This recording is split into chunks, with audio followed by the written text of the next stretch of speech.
Well, hey, howdy, hey, everybody. That's weird. That's my usual intro that I do for like a whole bunch of things. Just going, hey, howdy, hey. Yeah, that is like your formal signature. Jordan here, greeting you. I don't know. That's weird. I don't know why I did that. But hey, howdy, hey, Matt. How are you doing? I'm good. And yourself, Jordan? I'm doing good. This was a little weird intro to our 8th episode of the podcast. You know, it's some weird times and some just weird things going around. So, you know, a respectful entry today in regards to everything going on.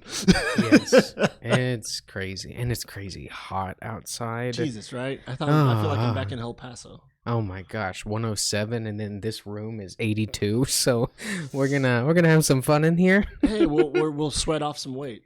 Oh, I need to sweat some of that off. That's for sure. Amen. With the quarantine 15 going around. Oh my God, more like quarantine 30 for me. Okay, Matt. Well, we're gonna be doing a little bit different today. But what's the normal rigmarole? What do we usually do whenever we have an episode of the podcast? So normally it's consistent of 3 parts where we answer a question of the week. And that's where we'll just, we get a question, both you and I answer it to the best of our abilities, generally questions that are provided by people that leave comments or just questions that we get as people who work with youth. That'll transition into our story time where we like to share just a story, whether it was when we were a youth, being involved in ministry, hearing other stories from ministries, and just kind of what's going on with that. And then we always end it with a choose it or lose it segment where basically we each surprise one another with a topic and ask, do you choose this? Do you lose this? And why? Yeah. Where we always have some good banter and fun in it. Yeah, it's always a fun show. So we're gonna go ahead and probably just jump right into it today. We're gonna be doing. That's the normal. So what are we doing today, Jordan? Well, normal. We'll jump right into the intro and then we'll hit them up with the info. Fair enough. Okay.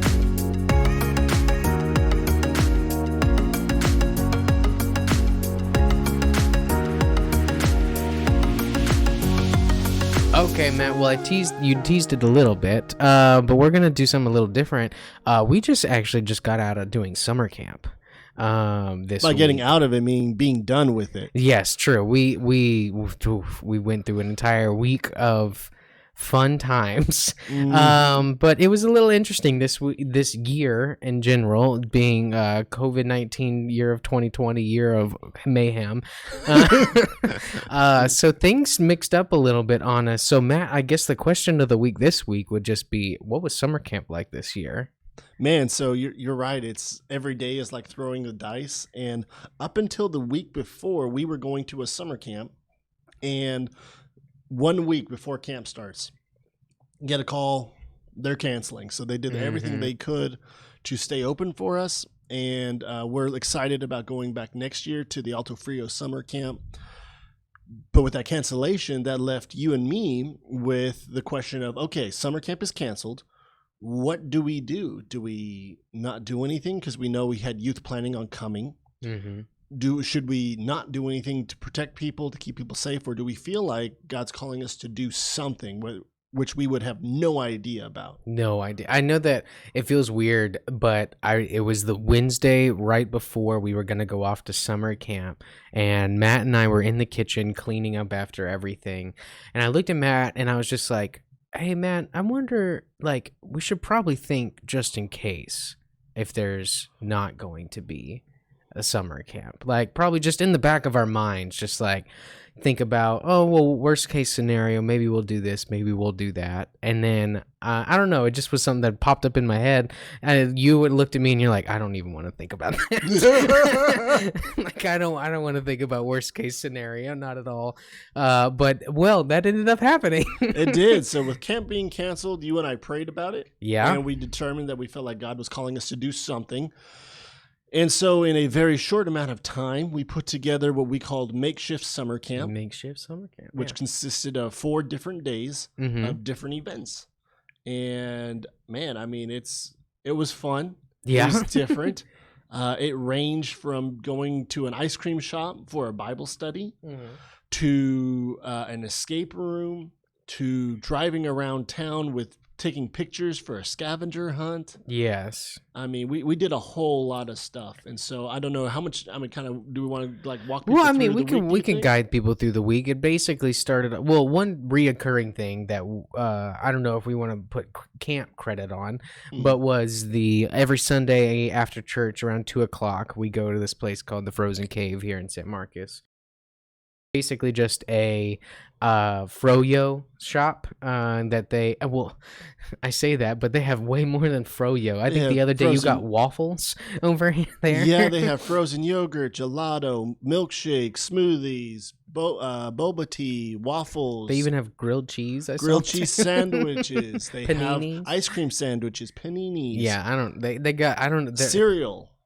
Yeah, you can even make your own cereal. I remember It's that. ridiculous. It is impossible for a youth not to find something that they can't Exactly. that they won't enjoy. And the reason why we choose that place is because of that. Is it's always a big push for the youth to just say, "Ooh, we get to go to Frozen Cave. Ooh, that place has all the tasty treats that I could ever desire."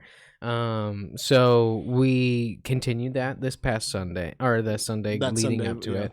And that for us is just kind of, or at least this year, it changes every single year. This year they kind of wanted to do like a Q&A time every single Sunday. Mm-hmm. So they would just come with any questions that they're struggling with, and we would kind of just talk about it. Like I think the very first one, we had one of our students ask about tattoos, Mm-hmm. about whether he or she feels like they should get one or not, and what that means biblically, and we kind of guided them through what that looks like and stuff like that. So so far it's been a couple really good times, and I think that Sunday was also a really good one too. Yeah, I should be able to remember it, but it was the question was should we judge others? Yeah, and that how one. do we confront them lovingly? Was essentially the question, and we broke it up into two parts of should Christians judge, and and how do we lovingly correct someone? So. We had a good turnout, a good conversation. Yeah. And like you said, that's kind of a little bit of a norm thing, but normally summer camp for us starts on a Sunday, ends on a Friday. So that's really the reason I think I include that in that. So that was Sunday. That was Sunday. Monday, we got to do, it was just a lot of fun. Now, main players in this, I want to make sure that there were a few main leaders that helped out with all of this. Besides me and Jordan's sister, Megan, who did a phenomenal job and was our female leader. Yeah. We also had another Jordan named Jordan Ryle, who's a guy leader and is a huge help to our youth group. And then lastly, our last main player was Frank Sclafany, who is what is he now, 104, 105? Yeah, Something like probably that. weighs about that much too. I don't know, on a heavy day if he's had a sandwich. Oh wow, man, we are talking bad about Frank today. No, but Frank is an older gentleman who's kind of like the youth group grandfather. Yeah. And he came out and he helped. And so you're going to hear some of these characters be mentioned within the story. But man, that first day, Monday, was a scavenger hunt with Jordan Bolt here, who's here with me. I'm Jordan and Matt in the morning. Myself and Megan were the three leaders that day. Mm-hmm. And the quick overview, and we'll go into detail maybe a little bit about it, was a scavenger hunt that was across San Marcos, where the leaders were teamed up with several youth. The youth would be riding with the leaders. The leaders couldn't give any answers or anything like that. Yeah. But the youth would have to pick from this long, long list of different places, different things to take pictures of, to take videos of. And the leaders would have to drive them around in a 2-hour time period. Mm-hmm. And originally 2 hours seemed like it was going to be plenty of time. Not one team completed every single thing. Every single thing. So it was close though. It was really close. I think on most of the pieces, because each one of them got a piece of paper that had everything, and there was front and backside, and there would be certain things you would need to either find, take a group picture of, take a video of. I think those were the three main categories. And then all of them had point values associated with them. So I knew San Marcos, the city, enough to just say, oh, hey, well, I think this is going to be easy. So I put point values to everything. And it was a pretty good time. I know that probably at the very end, maybe like 3 to 5 things would not have been done, but just about everything else would have been done. And the main goal for the scavenger hunt thing for us was, we know that at summer camp there's always a big game that they like to play, that usually takes over an entire 4-hour long period of the day, and it equates to bragging rights at the very end of it of whichever team wins, and then they're known the entire rest of the week as the team that won the big game of summer camp. So we kind of wanted to have our own kind of big game, our own kind of chance to give that, and the team that won is bragging about it all the time. Absolutely, especially since they found a loophole in the double point system, which, if that wasn't the case, I started looking at it because my team got dead last, which is okay. But if they didn't double that, do you realize how close all 3 scores would have been? If they didn't double that, the team that won still would have been ahead by 10 points. 10 points as 10 opposed to points. 210 points, which is also not only that, but it would have put I think the score was 976 to 966 to 945 or something like that, which is a much closer range than add 200 to the top score. Just saying.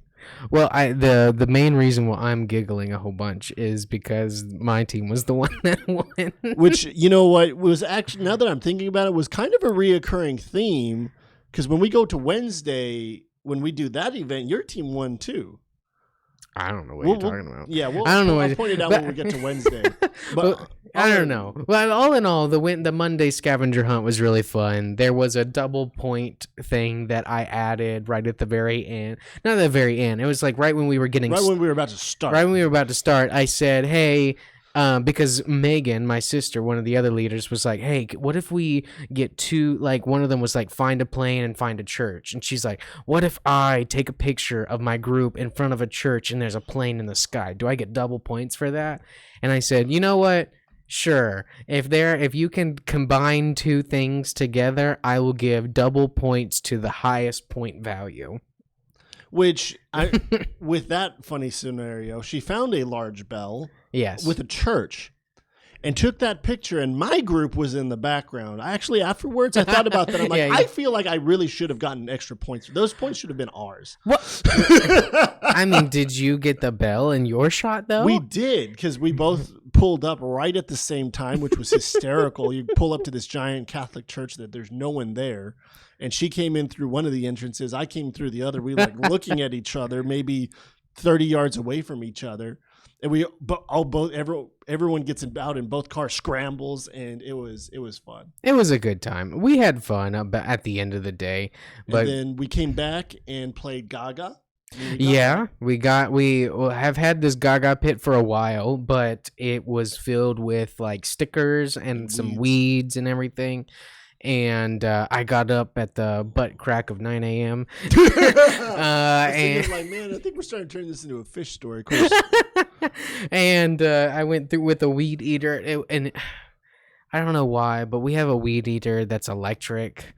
And it's terrible, but I may do. But the extension cord, I had used 3 extension cords, and it was just enough for me to get to the edge of the Gaga pit. But I had no other extra room. But yeah, we played some Gaga ball for a while, and that was in the scorching heat. Eventually, they were like, "Please, let's stop and let's go inside." So you come inside, and we have dinner, which that night was the firecracker corn. Yeah. And bollocks. It was so good, we forgot. I can't remember what it was. It wasn't the pulled pork. Pulled pork sandwiches. We had pulled pork sandwiches with barbecue sauce and the firecracker corn. That's right. That's right. So that was our first day. I mean, good. It was a lot of fun, good food. And then, so that was our first day. We got Tuesday off. Well, and by Tuesday off, we went and bought the rest of the materials for the rest of the week. For the rest of the week, yeah. We kind of had a schedule of doing like a Monday, Wednesday, Friday.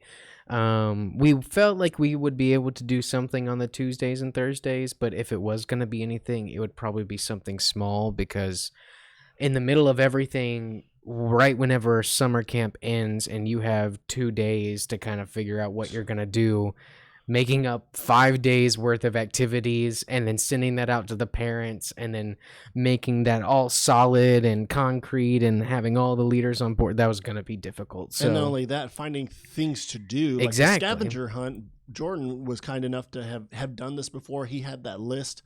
That was something that was free and capable of doing. Because we still need to find stuff that was capable of doing in the middle of COVID-19. With a large group. And Yeah. by a large group, we had basically about 8 youth every day. Yeah. Not at always the least. same eight youth, but usually we had around 8. And so you have 8 of them, up to 5 leaders, 13 going into anything, doing anything. That was really difficult at this time to find some stuff. But on Wednesday, we were able to find a escape room in New Braunfels. Which was fun. Escape house, which was a blast, and they were super amazing. I called them up, and they were very accommodating, and I was really pleased with just their willingness to kind of partner with us and to do, hearing how they were going to be sanitizing things, how they do sanitize things. They allowed us to take 2 rooms of their 2 largest rooms, which usually take 10 people. We split that up into 2 teams of 7. If I recall correctly. Yeah, it was about 7 for each of us. I think it was 6 to 7. And then they started us at the same time. Yeah. Bolt took one group, or Jordan, sorry, and I took the You other. can say Bolt, it's fine. And so I know you were in a magic room. We were in a magic themed room, which the way that they set, and what it sounds like for you guys, I mean, if y'all don't know what an escape room is, which I'm sure some of y'all do, it's just basically they lock you in a room and you need to figure out the code to get out. But in order to figure out the code, you have to figure out the code to like 15, 16 locks that are around the room. And you just have to find the one clue that starts it off. And then you keep going and you keep starting. And then you finally can find that lock. And then you pick that lock. And then you figure out that one. And then just goes on and on and on and on until you get right to the very end where you accumulate everything you've learned. And then you go to this keypad and you type it in. And we typed it in once, got it on the first try. And it was pretty good. Now, we will admit, our room, both of our rooms, were supposed to only be for an hour long. Because, I don't know if it was because really nobody else was there, so there was nobody else coming in after us. None of us made it. Technically. In the hour time frame. So they ended up giving us extra time because the people who are running the house, or the escape room, sorry, had like walkie-talkies so they could walkie-talkie and we can hear them because it'd be on speaker for everybody. And they were like, hey, we're just going to give you all extra time to hopefully figure it out. Because literally we found the one key that we couldn't find forever whenever there was 10 seconds left to open up the door. And the moment that we found that key, I looked at them and I was like, we're done. We can't finish the room. We found that key within 10 more minutes. We finished the entire room. Nice. It was the one thing that was holding us back. It was frustrating. Man, and so with that key, was that in something and you guys found another clue with it? And it just got distracted. No. You were like, you took that one and didn't see the other? No, it was literally in a cupboard that we had one of our kids, his name was Jonathan, and there was this box that was in this cupboard and it had a lock on it and it was a 4-digit lock. At one point, we found some clues that led you to believe that these numbers that was on the cupboard that box was in, like it had like these specific ones pointed out, and in that specific order, it'd be like 6458. But we didn't know which order it was in. So Jonathan was messing with this box, just trying 6458 in a million different combinations onto this little thing just to see if there was something with it. He spent 30 minutes on that thing, just working on it while we were all looking around at other stuff. And every now and then I look back at John and he's just like, I hate this. And he's just trying his hardest. The thing is that there was in that cupboard that he looked at for 30 minutes long and was like messing around with this box. He was standing right next to it. There's this one spot where you can just open this thing, which we've all opened before, but right onto the side of the wall, which I guess you don't really have to stick your head in at all to see it, but you can see it clearly was just a key hanging on just a little tack. And that key went to a different thing that then we found out that the thing that John was working on for 30 minutes was a red herring and had nothing to do with anything. So he just spent like 30 minutes trying to figure out what was in that box, and there was nothing to do with it. Oh, that's horrible. And trust me, the moment at that 10-second mark where I look in and I say, guys, and I'm holding a key around my finger, Jonathan, the look on Jonathan's face just goes, no, no, I was over there the whole time. What are you saying that was there for the entire time?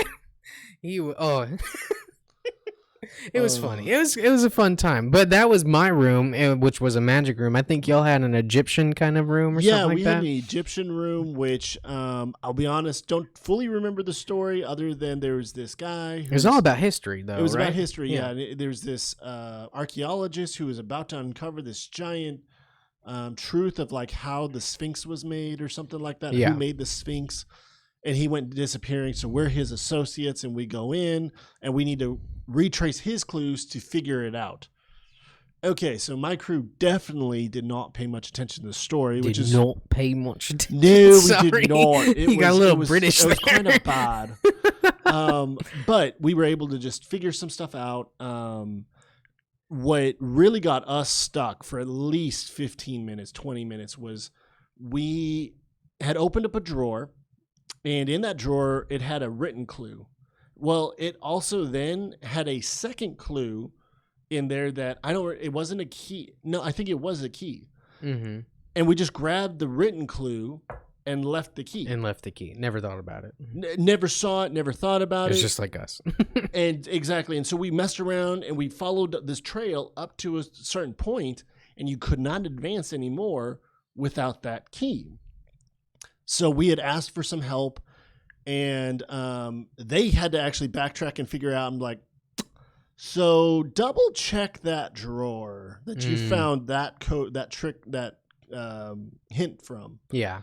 And so we go back there, find the stupid key, and from there we started rocking and rolling again. But at that time, we had like 2 minutes. Yeah. And so they let us know, they're like, hey, since you guys had a hard time with that, we're going to let you keep going. Yeah. But man, it was all about, so you were talking about, different locks and stuff. Man, they have 3-digit, 4-digit, 5-digit number locks. They have word locks where you actually have to spell out words. We had a directional lock. Did Yes, y'all have one of those? We had a directional lock around a Sphinx. Mm-hmm. And in that Sphinx, we had to use a black light. Yeah, we had a black codes, light too. Which, man, threw us for the longest time until one of our kids just finally, we kept looking at it, and it was just like, it was this one thing, and I'm not going to say it in case you ever go here, but, it was this one image, and we're like, what the heck does that, and we eventually figured out that was a word answer to one of the word locks, and it was like, if you spell that word out, yeah, there you go. And so finally we're getting to the last end. This was really my only major contribution, I think, in the whole thing. Was we finally get to the last clue, and we had to put together this series. We had to put together a puzzle that had these numbers on it that would put it in the order to get the last lock. So as everyone's trying to put the puzzle together, I just go to the main lock and I ask, what are the 4 numbers? And they give them to me. And so I handle a lot of the keys and the locks here at the church. So as I put in those 4, I started feeling around, and I could feel which ones were good and which ones weren't. So I started rearranging, and it took me 3 tries to get it done. So you just cheated. I took the initiative, and I was going like Jonathan, doing the hard, long way. Mm-hmm. But I just have a little bit more experience with locks than him. So. Well, I will mention that, right? Probably within like the first 5 minutes of my room, there was this one very tiny lock that I've never had seen before, and it had like 1 through 4. It would had like 1 through 8 numbers on it. It was like 4 and 4. Yeah, and you had to press it in. And you had to press it in. Yes. So I saw one of those locks, and I was like, maybe this has something to do with something. So I just started messing with it a little bit and like pushing in numbers, and then at some point it just opened up. And then from there we just went with it. But I'm not saying that I cheated, but I was trying to type in numbers, but then at some point it just opened. I don't know what I typed in, but it just opened on me, and I was like, okay, cool. Well, I guess we didn't need to find that clue, which maybe that was the 6458 from the very beginning. Who knows? Well, and so I know. So that's what I meant by both your team. Your teams won because your team yeah. won that. Yeah, So but I guess Jordan's we team did gets win. out. I think what Man, you said 10 minutes before I'm my the team did. greatest. What? Sorry. You Yeah, got- what we were an hour and 10 or hour and 10 or 11 minutes, and y'all were an hour and 20 minutes, I Yeah. think is what it was. So that's what we did. Had a great time. We go from the escape room, which both groups escaped. And so the moral of the story is always double check the drawers, double check everything. And just because you found one thing, keep looking. There might be a second. Because that's always, in all the escape rooms I've done, that's always what gets the people. At least you didn't. One of the mistakes we made was we got the black light early, and we black lit everything. We Yep. turned out the lights in the room. Yeah, we did too. In the hopes that we would find it, and Yep. we did that like 2 or 3 times. Yep. And that if we didn't, and that ended up being like one of the keys needed at the very last clue that we didn't even open up yet. So. Yeah, we used the black light, and it was for one thing, and for us it was the opposite. It was early on. In fact, that's what revealed the word one that I was telling you about. Yeah, so, yeah. Anyway, so we had a great time doing that. We bring them back here to the church, and at the church, we Bolt and I had created a wild outside game that involved dodgeballs, football flags, cones, with a capture the flag style version game we call Treasure Hunters. Treasure Hunters. Okay, I was like, what did we name it? I forgot. And so it was a wild and wacky game which the kids enjoyed, but after about 30 minutes of being in the sun, everyone was dead. They were drained instantly. Like the very beginning, whenever y'all were running around, I wasn't out there, but whenever I came out there for probably like the last 10 minutes, man, y'all were barely running around. It was a lot of like, you know what? Let's make a rule to where we can throw the things we capture, so we don't have to run all the way around all the time. Yeah, but that was a fun time. While all that was happening, Frank, one of our leaders, was cooking up some burgers ready to go. And sausage, yep. Yeah, so right whenever the game would be finished, we would have some din ready to go for all the kiddos. So that was fun. It was a good home cooked meal. Then Jordan did the worship for the evening. Yeah, we decided that similar to youth camp, we wanted there to be at least a night dedicated to big worship time, big gospel centered teaching, and then a focus on a small group time afterwards. And since Wednesdays was our normal days of doing youth group, we just felt, well, how about after the escape room, we just go ahead and do that. So I put together like a 5-song, or like it was really 6 songs. I think it was 6 songs. Yeah, 6 songs at the front, and then like one invitational song and a song at the end to wrap it all up. Just to have like that big worship feel that everybody has. And then you came in swinging with this amazing gospel-centered teaching, which was really spot on. And I know that there were a lot of kids, including some of the leaders, that were really tuning in and were listening to what effects and change you have. Did you want to share anything about your teaching? Man, so I appreciate that. I'm glad that God used it. And so I know for me, it was the main theme was what truths does God say about us that we don't always listen to? And so the 3 main truths were God loves us. Yeah. And we can say that a million times, but really, particularly at summer camp, you want youth to be able to understand how much God loves them. Yeah. And so that was one of the main points of emphasis. The second was you are a new creation, and really talking about how you're able to leave your sinful patterns behind you when you accept Christ, and being able to leave things behind you in your life, that they don't have to be a part of you.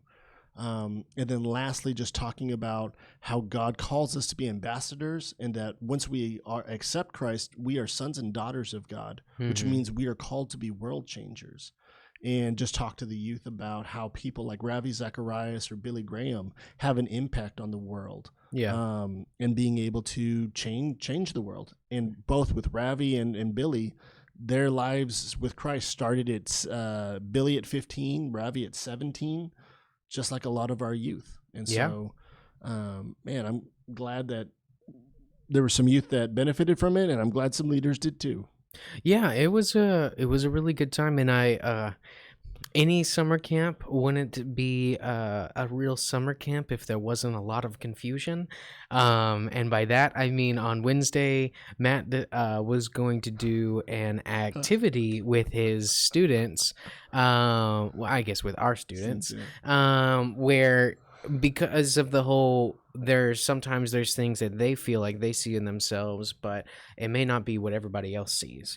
That so we had the kids come inside and take a couple of cards and write something kind and genuine about some of the other students that were there that night. For some reason, when Matt first explained the activity that he wanted to do, it made sense to me, and I was like, okay, that's interesting, let's make that happen. And then through the course of that entire Wednesday, because I was tasked at one point to make sure that all the kids were coming in and writing those things, it completely lost in my brain what the purpose of this activity was, and it made no sense to me mentally what we were doing. At one point I was like, am I supposed to write down truths or lies about these kids, or are they writing things about themselves? No, okay, so the kids are writing things about other kids, and then I'm just here to fill in the blank. For some reason, it just never clicked in my head what this activity was. And I felt so bad for Matt because he was just like, just Jordan, just sit here and just watch the kids and just make sure that they're doing okay. And I was like, okay, I can do that.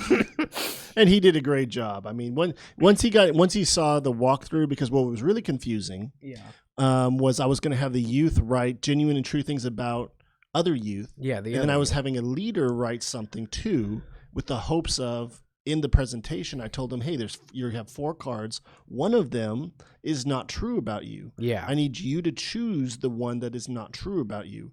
The hopes of they wouldn't choose one of their friends' words of encouragement, but they would choose the leader's one. And in that aspect, at the end of the day, all 4 were true. Yeah. But very quickly, I used that to be able to point out it is easy for us to not believe in things that are true, and particularly when in regards to us. And so that was my intro into the lesson of the 3 truths. Yeah, it just took me forever to wrap my head around the not true part and how you were going to uncover the veil of, hi, psych, actually, all of them are true. And for some reason, it just didn't make sense in my brain that night. It's all good, man. You did a great job.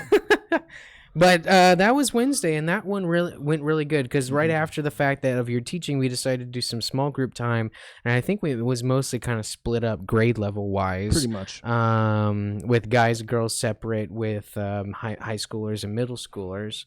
And man, I know that for me, whenever I got a chance to sit down with some of the high school guys, there was some really genuine things that they talked about, because the focus of the small group was, hey, what are some of the cards that you got that had truths written about you? What were some of the ones that had an impact on you? And there was one of the students, I won't share names because you never know, they're probably going to be listening to this later, but he saw a card that I had wrote, but he didn't know that I wrote it. But basically at the very last sentence, it said, "You are a man of God," like underlined right under R, like this is who you are. And he at that point was like, he was talking, and I was like, I'm not going to tell him I wrote this. But he was saying, like, I've never really felt like I am that. Like, I always felt like I'm a child of God. Huh? Yeah, it's like I always felt like I was never, like, y'all talk about how I'm a child of God, how I'm an adopted son and stuff like that, but I never really think about myself as a man of God. And that's what that's like the destiny of who I'm going to be whenever I grow up. Because this one was graduating soon. So just getting a chance to for myself, just be like, cool, that was just something I felt like God was telling me to write. But to know that, oh, sweet, that had an impact on him into thinking that, man, this is who I am. Like, I'm not just a kid anymore. I am becoming a man, and I want to be able to set my path forward as becoming a man of God, not just here in the youth group acting like a kid all the time. So yeah, there were some really neat things. And then anything else you wanted to share about Wednesday? No. Well, pretty much after that, Friday came around, and Friday was just going to be a little bit more of a relaxing day. We were just going to do like a drive-in movie theater sort of feel, where we were going to have the students all come. We were going to get a projector out with a screen and watch a movie In the parking lot of our church. in the parking lot. And then whenever we got there, I looked at Matt and I said, Matt, the weather says that at 9 o'clock, it's going to still be 94 degrees outside. 9 o'clock at night. 9 o'clock at night, it'll still be 94 degrees out. And that's probably about an hour and a half into our movie at that point. And I was like, we should probably just move it inside. I don't think we want them sweating while they're watching a movie. So we moved them inside, and we served them all the leftovers of the week. That was kind of nice. We had burgers, hot dogs. We did some chili. We had your normal drive-in snacks like popcorn, kettle corn, candy, a wide variety of candy, I feel sodas. bad for the parents afterwards. I don't know if they had to deal with that. Hey, we took them off their hands for a little while. That's true. And so we watched a very good movie. Now, on Wednesday, we had let the youth choose from 4 options that Jordan and I had selected because we wanted our youth to get a good video education. And sometimes the newer movies these days are crap. And so we wanted to give them something good. That's a statement. That is a statement. Should that be a choose it or lose it? And so we gave them a few selections, but they ultimately chose Treasure Planet. Yes, Treasure Planet, not Treasure Island. The 2002, I think it's 2002 or 1. It was 2002 because Titan AE was 2000. It came out 2 years after that. Disney movie. It's basically the Disney's futuristic space take on Treasure Island. Which was fantastic film. Which was a good one, and I remembered. I thought that of the 4 selections, this was the weakest choice. I had forgotten how clever and funny it was. It's a good movie. So I mean, it was good. I think 1 or 2 of our youth had actually seen it before. Yeah, there was not too many that I'd saw it, but I think the reactions from my face being like, vote for Treasure Planet, because I really wanted to watch that movie, was enough to sway them. It was a unanimous vote. Yeah. Well, I mean, it was like 6 to 8 something, as in like 6 out of 8 kids voted for it. But yeah, no, and that ended up being a really good time. We still set up a projector. We didn't use our screen projectors and stuff like that. We still wanted that. We had them bring in their own chairs, like their camping chairs and stuff like that. I got to show off my rocking camping chair that I got. It was nice. I was jealous. And just got to enjoy a movie with everybody, and it was a really good time. Now, moving it inside, I hooked it up to the big speakers that we use for worship, great. So we had the sound blaring. And it was really fun. And unlike our last movie night, we had 0 issues happen. We had zero, which was oh gosh, the first movie night was that was bad.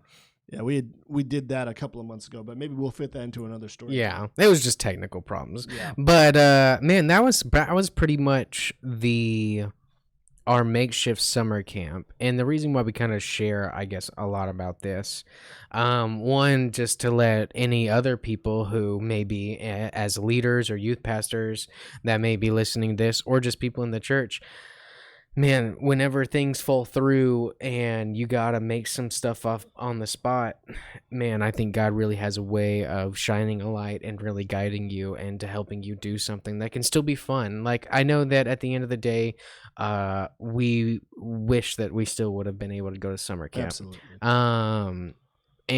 But we really want to make sure that the kids are safe, that the people who were going to run the thing were going to be safe. So we understood the decision that was made, and hopefully we'll make it up to our youth kids by doing a bigger fall retreat if things are starting to slow down a little bit in the world.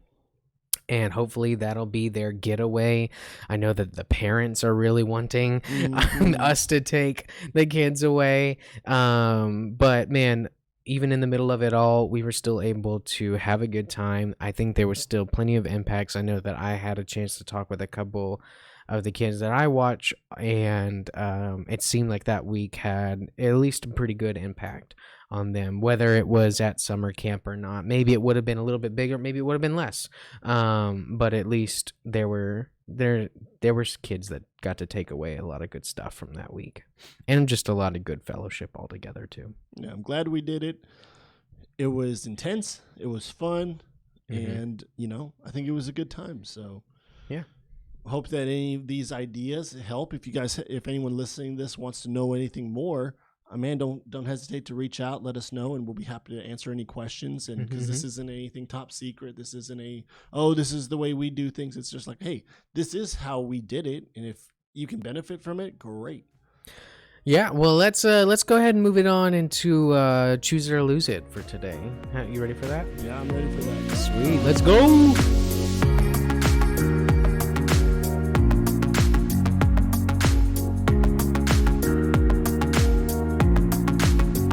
All right, and we are back with the Choose It or Lose It segment. So we've already combined the other two sections together, and now we're moving on to Choose It or Lose It, where I will present some things, Jordan will present some things, and at the end of the day, we're asking the other, are you choosing it or losing it, and why? And by choosing it, that means we like it, approve of it, accept it.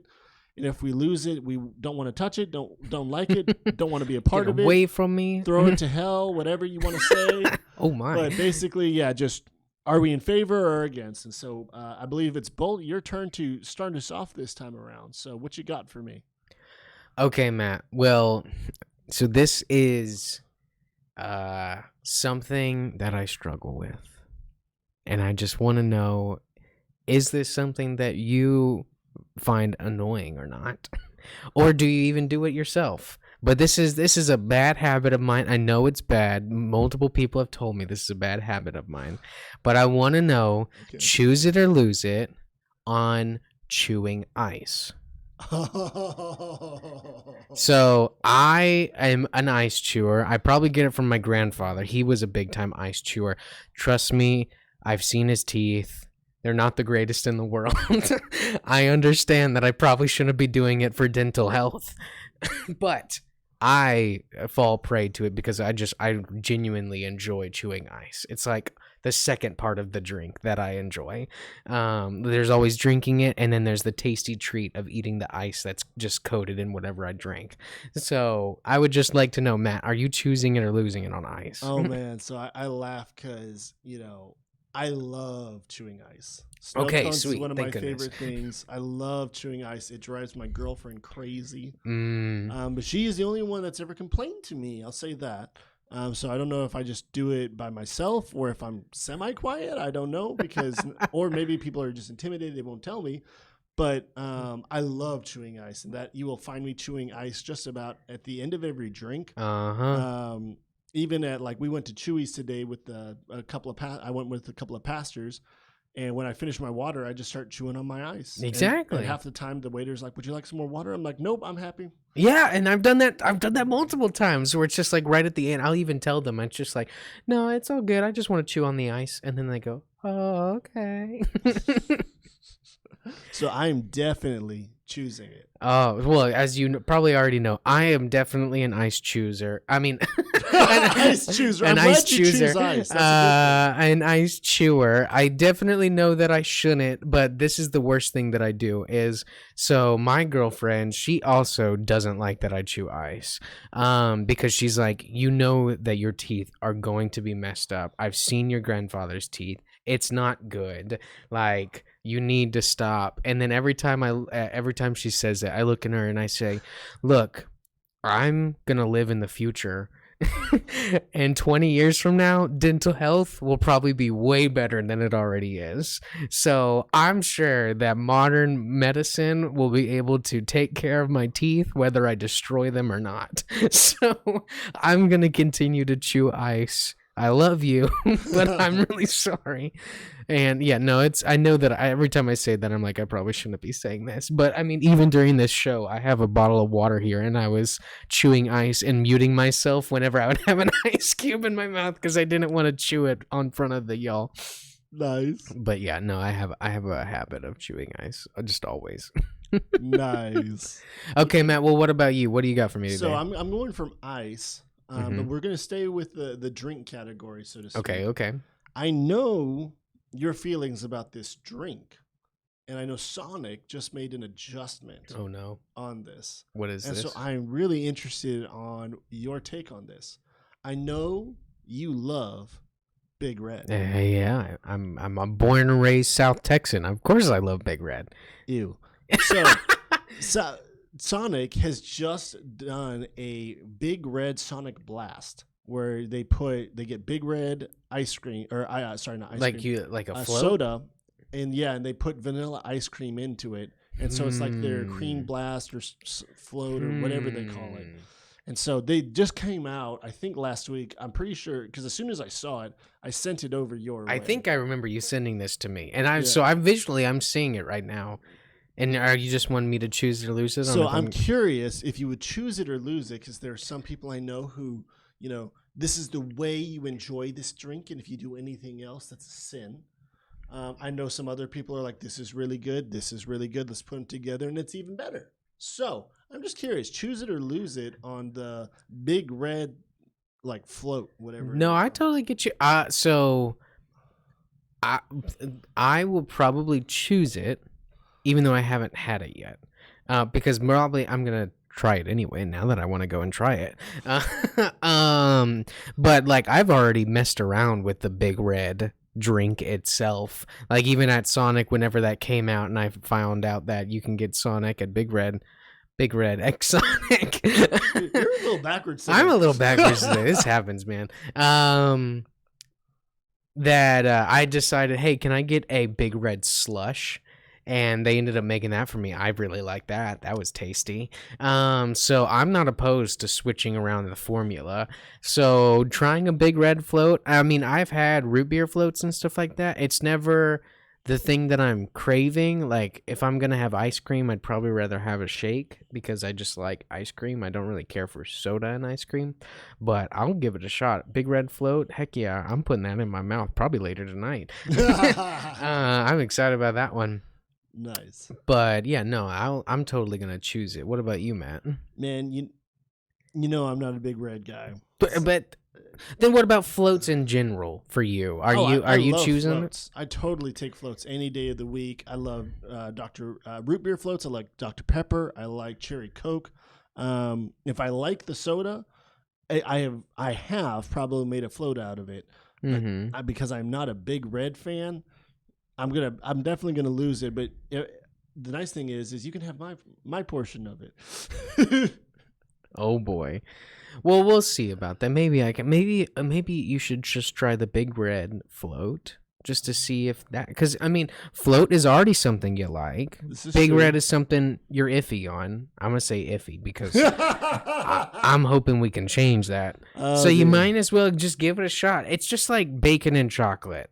Like Which those are is two good. things That's a good that you combination. love, but putting it together, you may love it or hate it. I think I like it. It's a good thing. Just I like have. bacon and pancake. Now I'm hungry. Thank you. Have you ever had bacon strips covered in pancake mix? I have not. That is not something I've had. We should make that. Fair enough. Okay. So Matt, I wanted to know, choose it or lose it on smartifying your house. Like you may not have. I know you don't have a house right now, and you kind of do, but it's with roommates. Yeah. But like the idea of like putting smart things in your house, like the light bulbs, the speakers, the smart locks, like even setting your garage door opener to be a smart lock, having cameras and stuff like that, and just making things work together. Like I know of a guy who, whenever he wakes up, he says like "Good morning, smart device," and then that starts a thing of coffee in his kitchen that gets his shower going automatically. It has music starting to play, and then is, I don't know, something else for all I know, to start off his morning routine. And all he does is he says, "Good morning, smart device." So I was just curious, Matt, what are your thoughts on choose it or lose it on smartifying your house? So I have I think they're called the Amazon Dot, right? It's one of the or The Echo. Echo Dots, I have yeah. the Echo Dot. Did you know I have an Echo Dot? I don't think I did. Yeah, I'm sure you didn't because I don't think I've ever used it. It was a nice gift, and I appreciate the concept, but I stand by iRobot. Do you ever see that movie iRobot? Yes, it Where is a very it's a one-way outlook of the future it that is about is probably not machines going to happen at taking all. over the world because people just rely on them so much, and technology is a wonderful thing. I personally, in my own home, I would not want to because I do not. I am a mechanic person. I am not an electric person. Although I help with some Mm, of the technology here at the church, yeah. I do that out of necessity, not out of joy. But Wow. um, I mean, man, it's a great concept. I've seen the ideas in video games and movies. It sounds really cool. It looks really cool. But in my world, in practicality and just simplicity, I know that the more technology you add, the more likely things go wrong. The more technology that you use, that's all linked up. If there is a hack or someone out there who wants to mess with you, not only do they get that one device, they get the whole thing. And that, if you start to connect your locks and your garage door and your cameras and all of that other stuff, to me becomes that putting your home at a higher risk. So I will lose it on smartifying my house. I understand its concepts. I understand the benefits because, Hmm. good Lord, I could be as lazy as I want. What you're describing sounds amazing, just to be able to say one thing and all these things And all happen. those things happen. But I personally am going to lose it. Okay. I think I know where you're going because I know about said computer in your room. But what about you? Well, Matt, I know that you're talking to the tech guy of of the Church, church. yeah. So I'm all about tech, meaning I definitely have my roots in the mechanic side of things, and I know how to do things mechanically, but definitely enjoy focus on the electronics more. And with that comes the oh man, I'd be so excited idea about smartifying my house. Like that gets me excited to do something along those lines. Like right now I mean I have a very basic thing. I also have an Echo Dot, but I got like a little speaker stand for it that I was using for the youth for a little while. And I enjoyed using that, but right now it sits in my room and I have like two light bulbs that are like the dimmable ones, and all I do is I walk into my room and I switched it. I don't say the Alexa. Alexa or Echo. I say computer because I want to feel like I'm in the future. And so I walk into my room and I just go, computer, turn on bedroom lights, and then it turns on my lights and My room is literally the one next door to his. I hear him do this all the time. So do this you is hear me not do it in the morning when I leave? sometimes. Yeah, where I say computer turn off bedroom lights and then I walk out. Yep, Yeah. I do. I'm sorry, man. Oh, it's fine. I think it's hysterical. But I think the other day whenever we have another Matt who stays at our house, he was helping me take something upstairs into my room, and I just opened up my door and I said that, and the lights came on as he was coming in. He's like, "Oh, you got one of those things." As if he like never seen it before, and I was just like, yeah, that's me. But man, I love the idea of smartifying a house. Now don't get me wrong, like all the points that you brought up of the vulnerabilities and stuff like that, I totally 100% understand. And actually there was a stint of my life where I drove around a ton, so I would listen to podcasts all the time, and I found this one podcast, I think it was called Hackable, and it would be these people, each episode would be hacking into a different thing, like the smart devices, light bulbs, TVs, cameras, all of these things. And at the very end of every single episode, it basically was saying the best way to defend against this, get a better Wi-Fi password.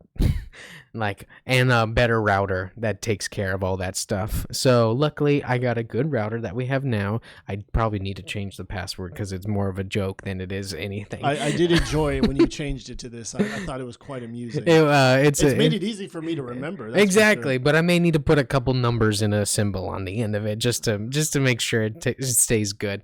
But man, yeah, no, I'm choosing it. I'd love to smartify my house someday. Fair enough. But what about you? All right, so the last question of the day. I think we've already covered that you enjoy Star Wars. Mm-hmm. And so, if not, I like Star Wars. Yeah. So with Star Wars, I know that you have, I forget what his name is, but a hamburger flipper. Oh, the R2. Well, that one looks like a lightsaber, but I also have a BB-8 pizza slicer. Pizza slicer. That's the one I'm thinking. And then it like screams every time you use it, which is so annoying. Yes. But anyway, so I know you like Star Wars. I just finished the campaign to Battlefront 2. Okay, yeah. And I enjoyed Star Wars Battlefront 2. Star Wars Battlefront 2. Not the old PS2 game. No. And so, man, I enjoyed it. And then I looked at this new trailer of another game coming out here in the near future in October called Squadrons. And it is going to be Star Wars space fighters the whole time. X-Wings, Y-Wings, TIE fighters. And it's all focused on that and being a pilot for the Rebels or for the Empire. Ooh, okay. And so I am curious on your take of when that game comes out. Do you think you're going to choose it or lose it? You know what, Matt? I think so. I know the game that you're talking about, and I looked into it a little bit myself. I'm pretty sure I'm gonna choose it, but it's not gonna be a first week, like day it comes out, buy it game. Mostly one, because it's by EA and they have some questionable decisions when it comes to their games, like putting in money grabbing microtransactions and roulette style things in their stuff, which takes a lot of money away from you, of course. So I'm probably going to sit on it for a week and see what people are saying about the game and then probably buy it. But the main push for me to actually look into it, like I've never really played the piloting kind of games where you fly around as a airplane, a ship, or anything like that. That was never really something that I got into. I was a first person shooter person most of my life. But I heard that this game is going to have crossplay with like Xbox to PS4 and to PC and stuff like that. And for myself, I am all about finding games that have crossplay on it. Probably mostly because I'm in a youth group and all of the kids in the youth group have a PlayStation 4 while I'm the one guy on Xbox and plays on my PC all the time. I mean, there's maybe one or two kids that also have Xbox, but most of the gamer kids in our youth group play on a PlayStation 4. So anything that I can hopefully play with them on, like Squadrons, I would love to look into, just because it's cross-playable. So finally, I'll be able to play a game with them. Like right now, the thing that I play the most is Modern Warfare, because that's cross-playable, where I can play on with their PS4 and stuff like that. In fact, you just had your second W on Warzone a couple of nights ago. The other night, a youth student of mine, we were doing some duos, and he ended up getting the final kill. I was dead, but we had fun. We shared the load. We had fun. It was a good time, but he ended up pulling out the win, and we ended up winning in Warzone, which was super fun. That's my second win. And I think the other win that I had was also with one of my youth students. Not the same one that just won, but all of my wins in Warzone are from my youth students. I know that's my best. The best I ever got was 4th place, and I was doing it with our youth. Oh yeah, trust me, they're really good, and I love supporting and buying things for them and buying them back, because they usually die pretty quickly. Like I think the first game I had when I was playing with him, he went down like 7 times, and I picked him all 7 times. But no, it's so Squadrons, I'm gonna choose it. I may lose it at some point depending on if it's money grabby or anything like that, but it is cheaper. I think it's like $40 or something like that. But I know that you're looking into like a flight stick for this thing, and if I see you with that thing, I may look into a flight stick because that sounds fun. Which probably means, Matt, are you choosing it or losing it on this game? I mean, so with Battlefront 2 and playing that, it man, all in all, I did not enjoy the multiplayer experience all that well, other than the starfighter fights. Yeah. I love the space combat, the space games, or the space fighter version. I think that's a lot of fun. The campaign was really well done, but because the starfighter gameplay was so much fun, that's really what's going to be getting me into this, looking into how your team works in squadrons, where if you're doing multiplayer, you've got 5 players. You can do this whether it's PvP, where you can be 5 players versus 5 players, or you can also set that same setting to PvE and have 5 human players against 5 AI players. And yeah, which would be great. And I think it's going to be a lot of fun. Looking into the game, it looks like a lot of fun. It looks good. I'm a sucker. I loved flight simulators in the past. And one of my friends recently told me that PlayStation 4 does have joysticks available for that. And so this is one of those games that's helping me get, or it's convincing me to get back into it. And so I will be choosing it for a lot of the same reasons you mentioned. It's $40. It's cross play. It'd be a lot. I mean, I know we have some kids that just play on PC. I think this might be one of the games that they can play. And so I think it has a lot of potential for youth, for just fun in general. I think that it looks like a good game. And man, who doesn't like Star Wars? I mean, Battlefront really took advantage of that, and being able to, you definitely feel like you're in a Star Wars fight. Yeah. The whole time. Lasers everywhere, chaos going everywhere. It took me a little while, but once I got into it, man, I enjoy the starfighter part, and I know that I'll be an even better pilot with that joystick. Watch out. Matt. Oh, no. Well, that's kind of been choose it or lose it for today, and I hope y'all got a little glimpse into what summer camp was like for us this past week. But man, we're excited that y'all are tuning in. This is episode 8, and there's gonna be 9, probably 10, maybe more out on top of that. Yep. So thank y'all for sticking with us through the journey, and feel free, like we say, like the video, put some comments down. We would love to know some questions that you guys have, if there's any that y'all want us to answer.